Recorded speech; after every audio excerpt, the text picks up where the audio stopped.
Hello students, welcome to the first part of magnetic effect of current. In this we are going to study magnetic effect of current, that is Oersted experiment, Ampere's swimming rule, Maxwell's corkscrew rule, right hand thumb rule, Biot-Savart's law, magnetic field due to infinitely long straight conductors, and magnetic field due to circular loop which carries current, and magnetic solenoid. So first we will study magnetic effect of current.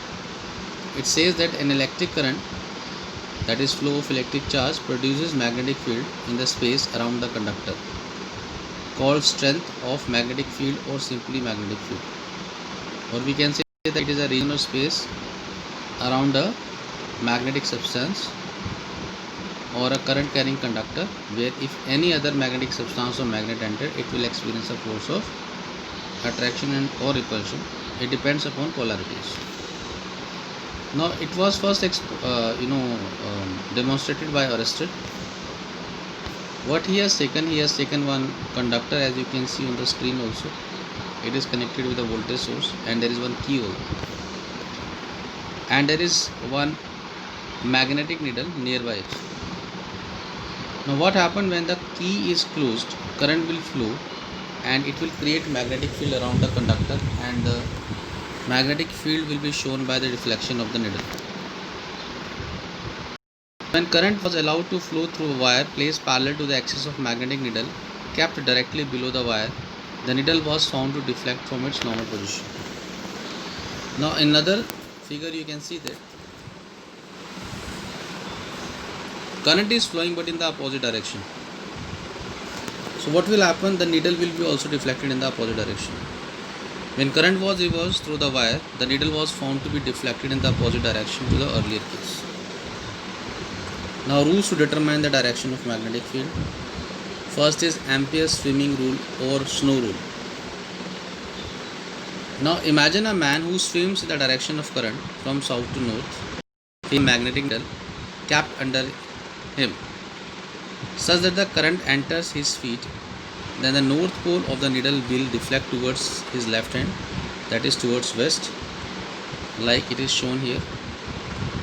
You can see that one person is swimming and he is swimming towards north, and south is towards his feet. Now if you see, the magnetic needle is shown by his hand, very close to his hand. So it is now read this line. Imagine a man who swims in the direction of current from south to north, facing a magnetic needle capped under him such that the current enters his feet. Then the north pole of the needle will deflect towards his left hand, that is towards west. That is the his hand is showing west direction.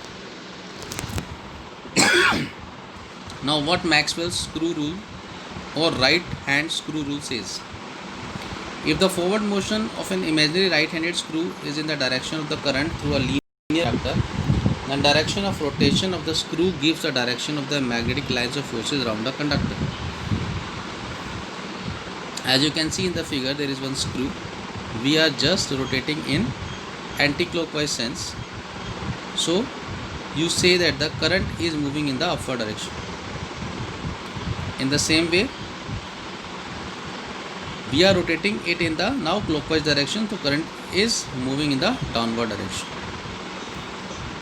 Right hand thumb rule or curl rule, it says both, that if you hold a current carrying conductor in such a way that thumb represents the direction of current, then the direction which finger encircles the conductor will give the direction of magnetic field around it. It is written also the same thing here. Now what Biot-Savart's rule says? Biot-Savart says that you take a conductor which may be of any irregular shape and current is flowing in this, and we want to find a magnetic field at point P, and we have taken a very small element of length dl over there. If we join this dl with P, then the distance between dl and P is taken to be r. Theta is a small angle between dl and r, remember one thing. Now there is another point P dash they have taken, and On P they have shown cross, on P dash they have shown dot. Now please understand the strength of magnetic field dV due to a small current element dl carrying a current I at a point P distant r from the element is directly proportional to I dl sin theta and inversely proportional to the square of distance between them, the point and dl, where theta is the angle between dl and r. So the small amount of magnetic field is shown like this, directly proportional to I, directly proportional to dl, directly proportional to sin theta and inversely proportional to r square. So collectively write dV is directly proportional to I dl sin theta by r square. If we remove proportionality sign, we get a constant mu naught upon 4 pi, and this mu naught is absolute permeability of free space in case of magnetism. And the value of mu naught upon 4 pi is equal to 10 raised to minus 7. Now we understand Biot-Savart's law in vector form.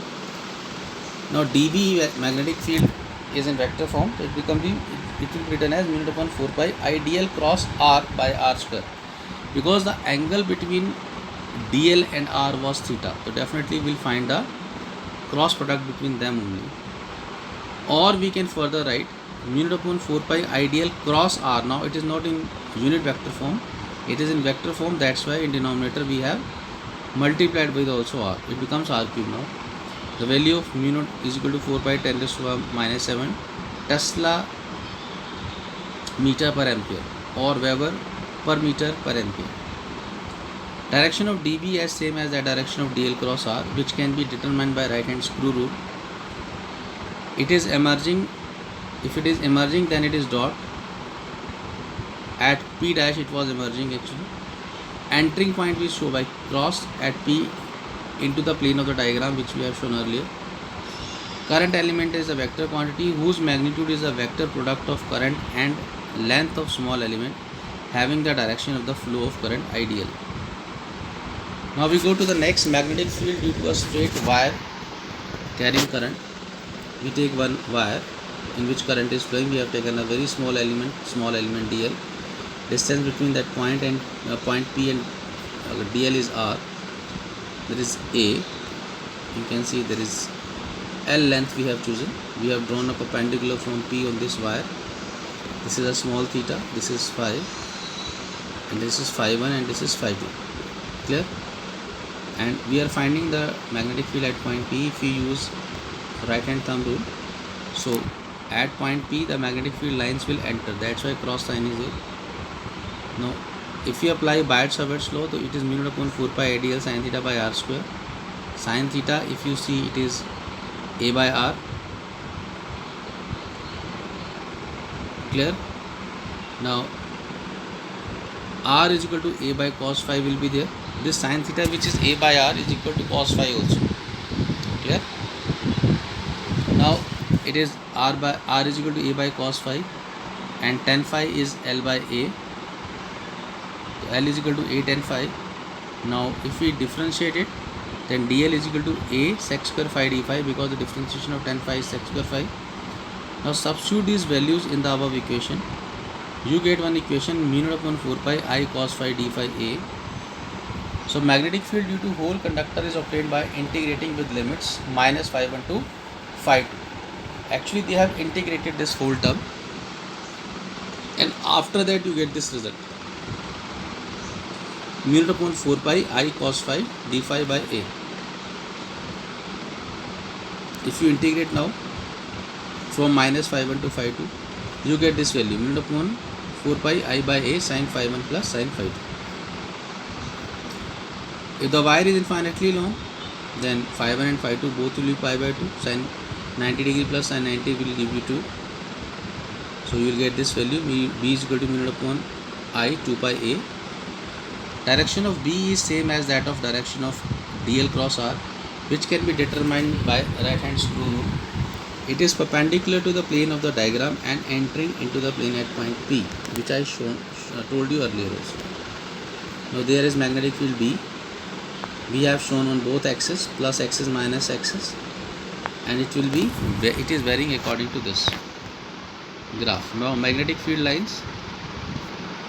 Now we are again applying right hand thumb rule, current is flowing up, direction of magnetic field will be in anti-clockwise sense.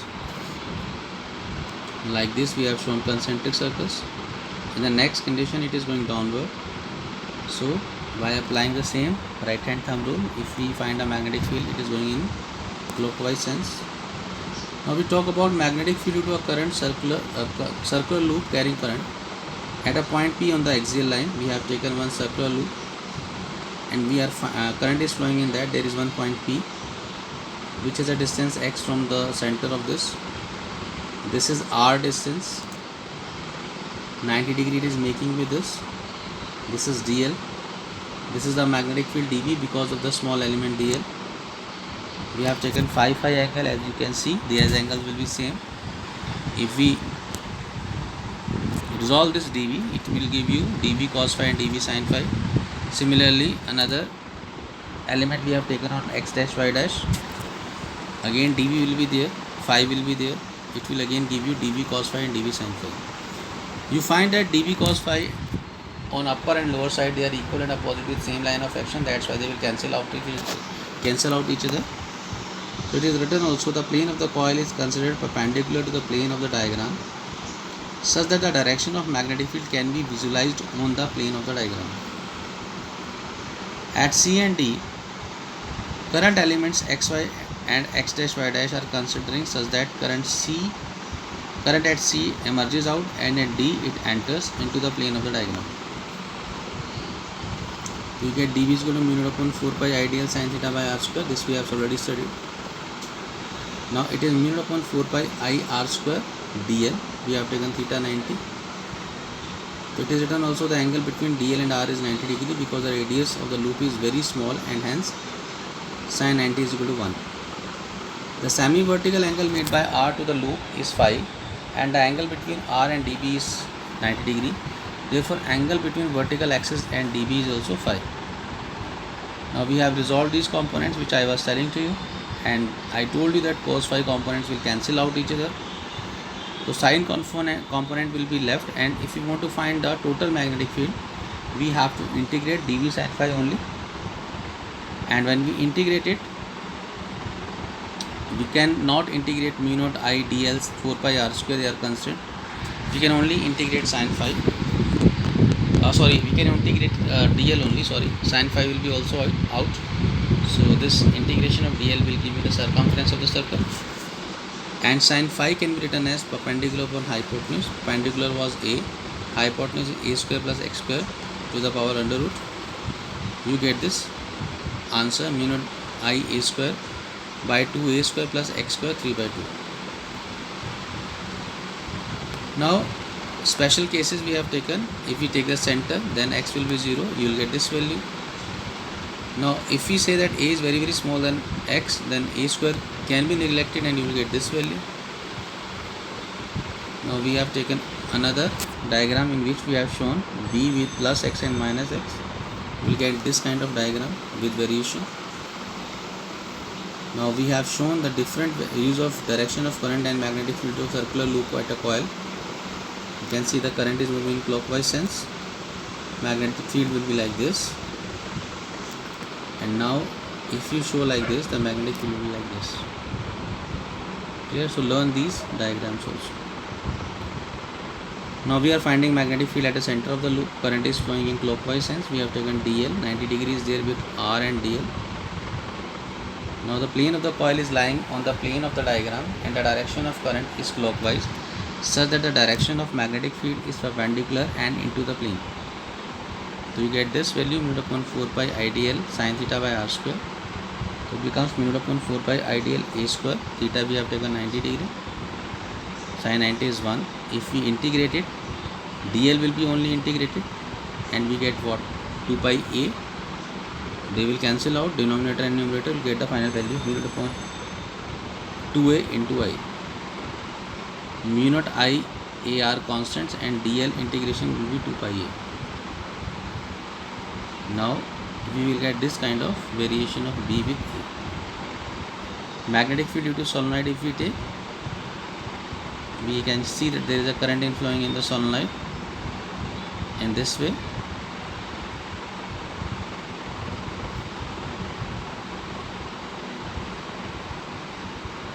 Okay, now we can see the magnetic field of lines or forces are moving in this way in the solenoid. The right hand side will act as a north pole, left hand side will act as a south pole. When we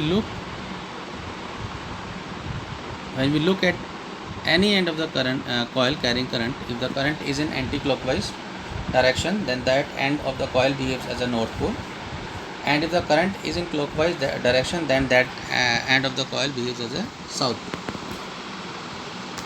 Now this is the end of the first part of magnetic field into a solenoid. Thank you, students.